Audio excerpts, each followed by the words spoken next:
All right, so now we're going to do our final presentation. It's me and Greg Stewart from Mazex. We're going to give you our top observations from this year's tour. We've traveled across Ontario. Me and Greg usually do a PR, I call it the PR tour. We go to about 25 to 30 sites. There's other scouts out there that help out from Mazex, Alpine, some of the sponsors and hosts.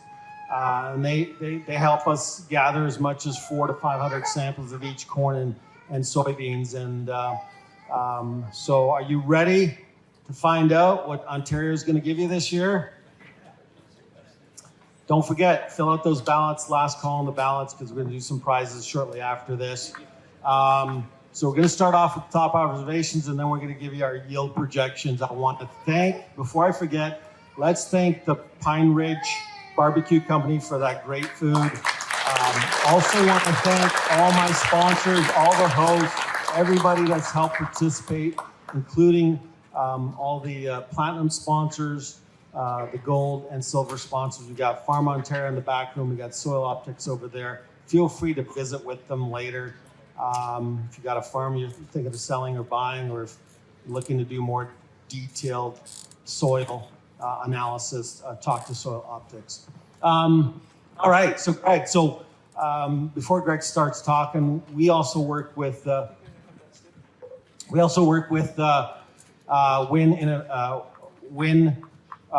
Weather Innovations. They're one of the sponsors. They've shared some of their data. Check them out on the web. They've got a digital platform that might help your farm, but they provided us with some both precip and heat unit data that Greg's going to talk about.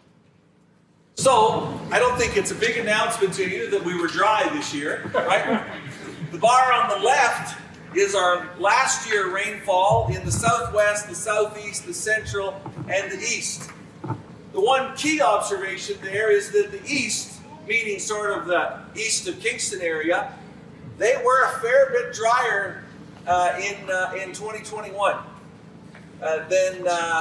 than certainly the rest of us. Then if we move to 2022, which is the dark green bar in the middle, you can see we're off in the southwest, southeast, and central by a fair bit, right? But if you look at the east hung in there pretty close, with the big bar at the right side being the 30-year normal precipitation. But when you look at it over zones, you know, it's not like we had 50% of normal rainfall, right? We were dry, but we weren't stupid dry. I say that in preparation for the number that I'm going to give you later on. Repeat after me. Yeah, we were dry, but we weren't stupid dry. All right, next slide, Mo. So this is heat units. Same 4 divisions across the province.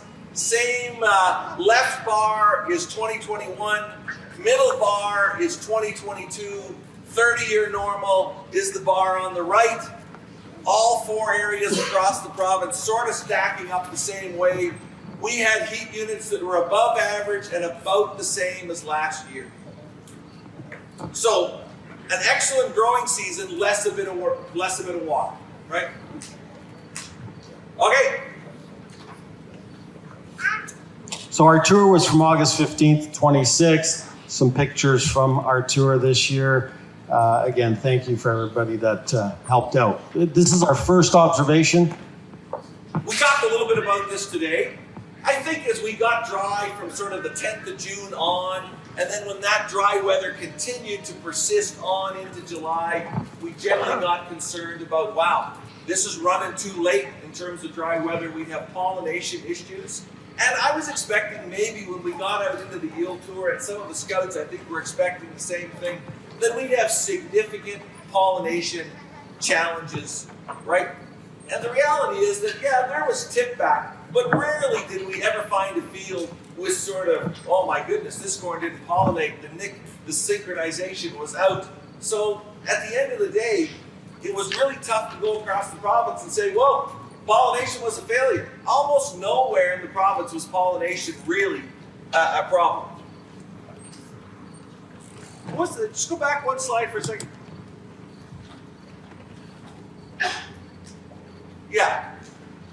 we got that. Tip back, which really isn't a pollination issue, which we talked about today, was prevalent everywhere, and we're going to talk about that number in a minute. Sorry, Mo, carry on. So then, Mo likes to use this slide. He shows the one bad field that had weed pressure, and the one field that had some sort of, I don't know, I think it was cladosporium ear rot. He shows those two pictures, and then he puts down the title, "No disease or weed pressure in the turkey." Jeez, there's a spot in Omaha for me.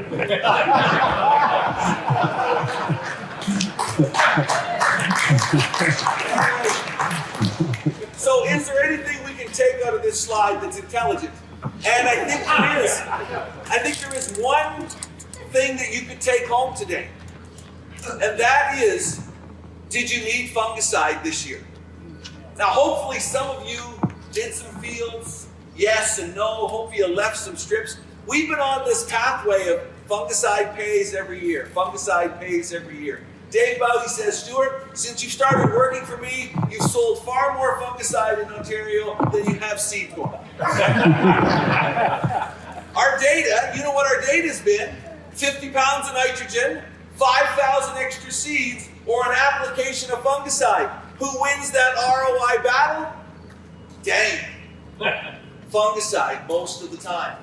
But if this year we get a 10 or 12 bushel response to fungicide, I'm retired. Because there's just the factors weren't there. When we did the yield tour, the canopy was clean. Now granted, we were in fields that had been sprayed with fungicide most of the time. But don't let that fact interfere with my story. And my story is that the canopies were clean top to bottom. Our rainfall was low. Our humidity was low. The 7 hours of the 7 hours of leaf wetness that Ken talked about in terms of triggering tar spots.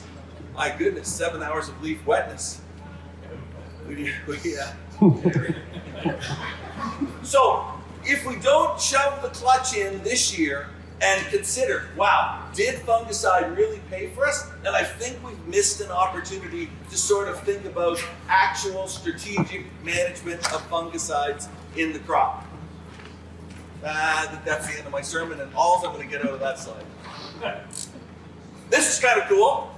We've been talking about this for a long time, 7 years now, about how low the ear count is when you start stomping around on 495 corn fields in Ontario. We've had years where the ear count was 29.4. That means that half the fields we visited in Ontario, perhaps half the fields in Ontario, didn't even get to a 29.4 ear count.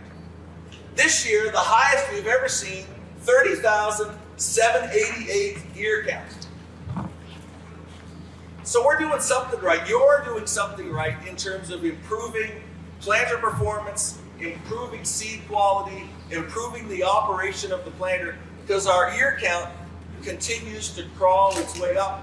And that is contributing to a more robust number than you might expect. Let me repeat that. That is contributing to a more robust yield number than you might expect.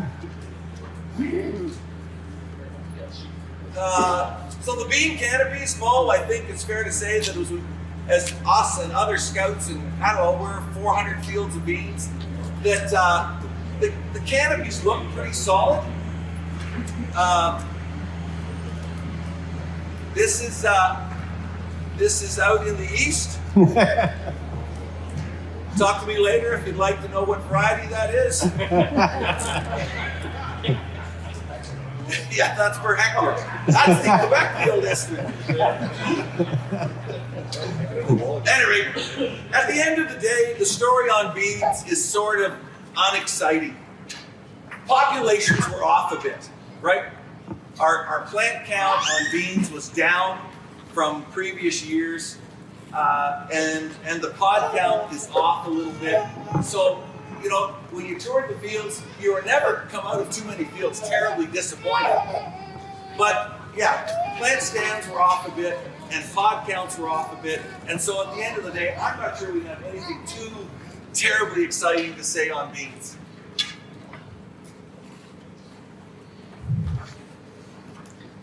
Yep.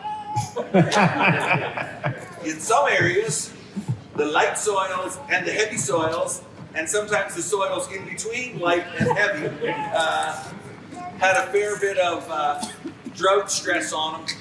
And we would be, well, I know there's some really dry pockets around, but if you've been into that mid-Wellington County area, yeah, there's some nasty spots in there where, you know, the guy showed me on Tuesday his third cut alfalfa. So a decent first cut, not much of a second cut, and his third cut alfalfa has not regrown at all. So, yeah. So this is Mo's favorite line. Go ahead, Mo. You can use this one. More haves and have-nots. Spots outweigh the dry spots.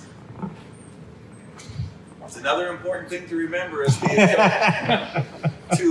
to discuss where the yield's going to be.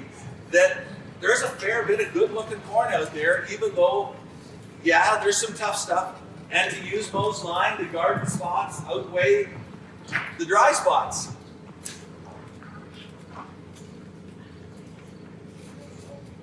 So as we talked about tip back today, and that's a pretty nice picture of a pullback on ear length. We're about 30, we didn't get to 32 lengths. Our number in the yield tour this year was a 31.4 ear length. And if you contrast that to many sites last year where we were 34, 35, 36 in ear length, this is where it's at. You contrast a 34 ear length to a 31 ear length, even if everything else stays the same, ear count, rows around, weight of the kernels. If we go 34 to 31, that's 18 bushel. That's a big number. And of course, for Ken's benefit, we have an interesting time in Ontario trying to decide what the yield actually is, right? Last year, Agricrop, which is our crop insurance record-keeping side of things, has a 200 bushel per acre blow your mind yield for the whole entire province, right? Stats Canada, the government side, well, Agricrop is sort of government side too, but anyway, another branch of the government, Stats Canada, they had a 176 for the provincial average.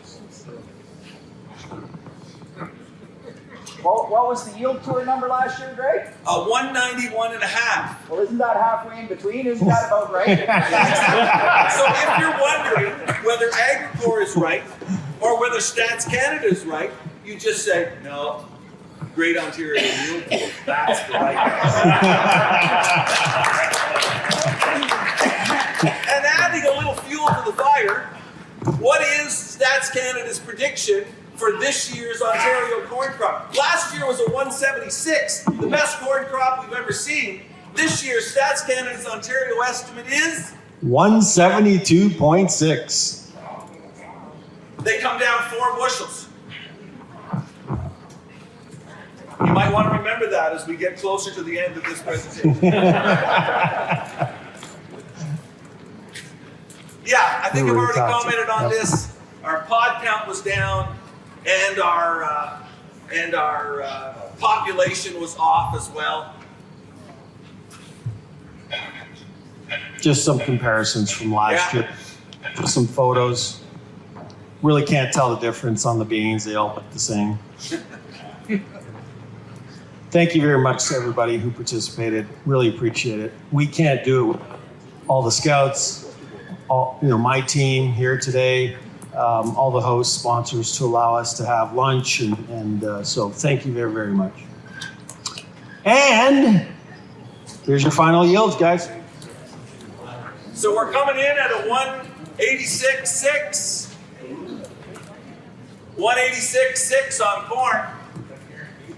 Both writing checks today for 186.6. Come and see me. If you'd like to cash it in.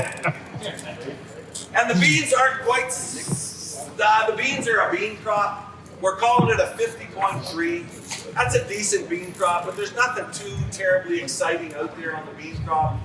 And maybe you're saying we're completely insane on the corn crop. But this is, you know, this is 490 fields that we dropped across, right?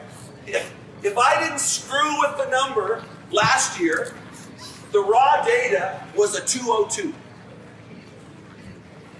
Agricrop was a 200. I said, 202?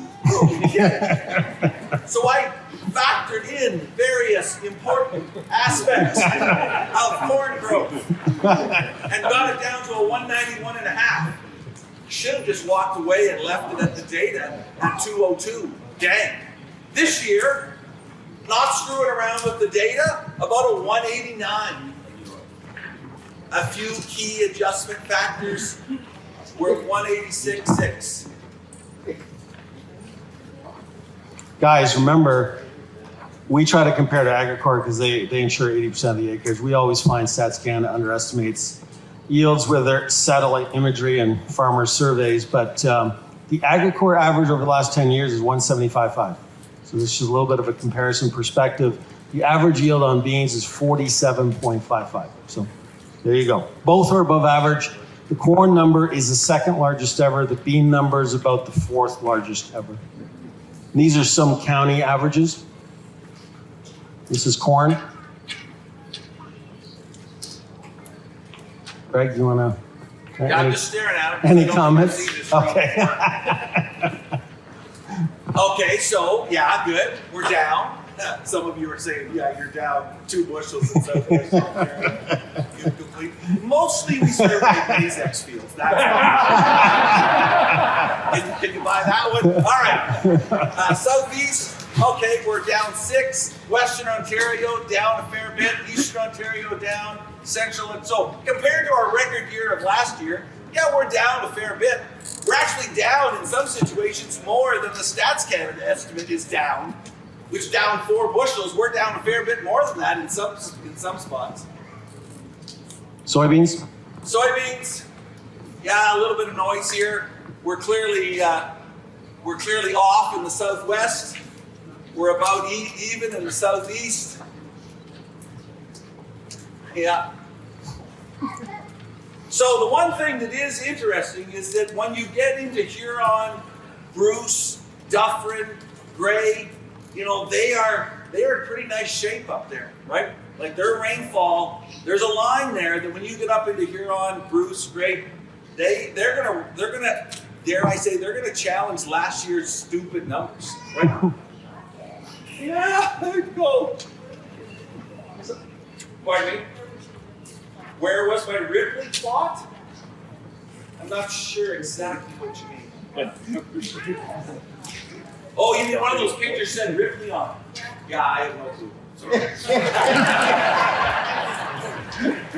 Yeah. And of course, all of that is completely top secret. Anyway,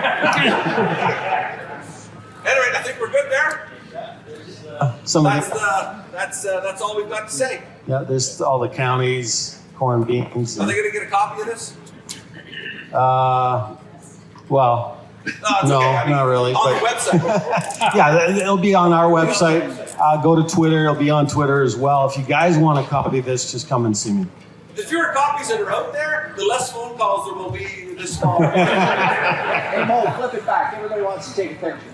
Oh, okay. Yeah. Fair enough. Right? Yeah, yo. So, I'm really surprised at your Eastern Ontario soybean yield because they've been telling me that they've had Yes. just ideal weather. Absolutely. And by the way, for many of us in southwestern Ontario, despite your rainfall numbers, we thought we were in a drought until August 3rd.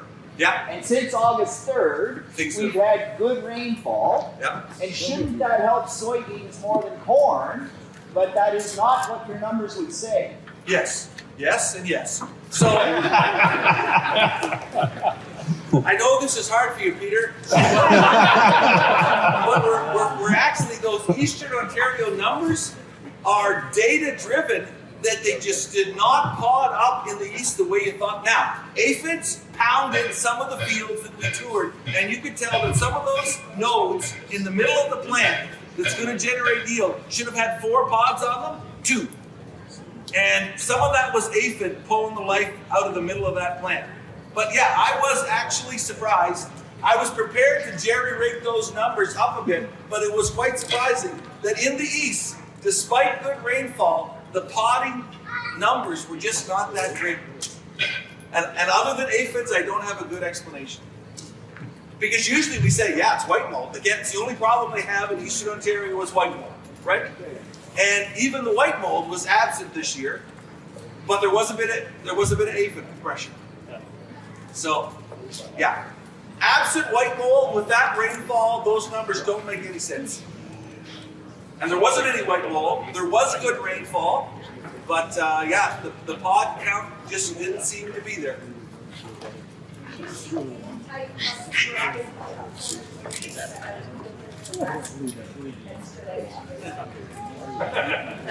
The question was,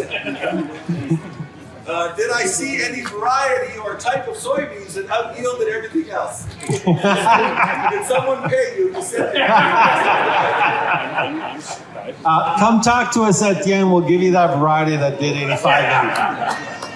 Now, we are really hybrid and variety blind across virtually the entire, as much as I make fun of it, we are pretty much hybrid and variety blind as we do the crop. I mean, it's not that we don't record it, but we certainly don't go looking for any particular hybrid or variety, nor do I really track them in any particular order. Yeah, good question. Talk to me later. Greg, you want to comment a little bit about the finish? So the finish, we've noticed over the last 7 years that most of your yield comes from that kernel weight, size, pod, size as well, and soybeans. And last year's finish was ideal, obviously. These so are two. If there's anything that's going to save our bacon on this 86.6 number, it's going to be a beautiful September. And even though we don't have great kernel number, we're going to pack on heavy weight that might surprise you and get you to that 186 number, just because moisture is sort of back to good conditions across most of the province. If we could have a warmer, as Mo is predicting, a warmer September than average, yeah, we may end up with enough kernel mass to compensate some of that poor kernel number. So these two charts are just showing you the temperature and how hot and dry it's going to look through September, October. That's not an ideal finish for that U.S. crop, which really doesn't matter because if it's a small crop in the States, that means prices are going higher, right? So who cares? But for us, Greg thinks, and you can see on, I don't know if you can see it, but point to Ontario on the maps, Greg. So you can see there's Ontario there. And then on this one, same thing. It's going to be hotter and drier according to the weather experts. I'm not sure any weather experts got this year's growing season right. I've watched it very closely as they kept forecasting major heat in the Western Corn Belt, and also for some areas of the Eastern Corn Belt. They really got a lot of that rainfall wrong. Throughout that heat that kept getting extended through June, then July, then August, Mother Nature would throw rain events at the Eastern Corn Belt. Never forecasted. So that's why the crop is going to remain quite solid in the U.S. It's not a disaster by any means. I think that's it, folks.